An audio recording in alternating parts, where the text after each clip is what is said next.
Really? I can't imagine that a day goes by where you're not contacted by an investment banker asking you about Square, asking you about Twitter. Yeah.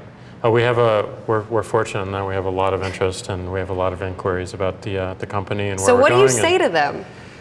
You know, we say that when the company is ready to do another event or to express a partnership, then we'll reach out. But they keep reaching out. They keep reaching out. And when they say to you, you've got to be crazy to not be thinking about this right now. That's the biggest thing of building any company is your ability to focus. So I think we've done a very, very good job at focusing the company, both companies. I think we have distractions pop up all the time, but we're only going to be as good as getting what we need to get out, what we think we need to get out in a reasonable time frame. So we're always focused on limiting the conversations and really being additive internally. You have a lot of big money backing Square and Twitter. Tell me about who some of the names are that are involved in both ventures. Richard Branson is one of them? Visa invested in Square as well.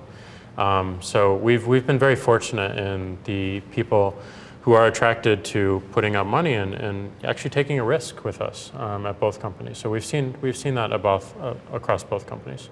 What do they tell you about going public? About going public? Do it when you're ready and don't think about it until then. And you're not. We're always getting the company ready to make a choice. We want to be fast to make sure that we have the discipline to make the right choices. But we're not aiming for IPO, right? It's just not something we think about. The only time we talk about it is in interviews. Honestly, both for Square and Twitter. Yes, both for Square and Twitter. And it takes your focus off building the product. Our focus right now is on building the product. I mean, doing an IPO is very much like doing a capital raise with any VC, right? It's just another funding mechanism. And it may eventually be interesting for us. And it might be something that we get to in a particular time frame or not. But it doesn't really come up in conversation inside the companies at all.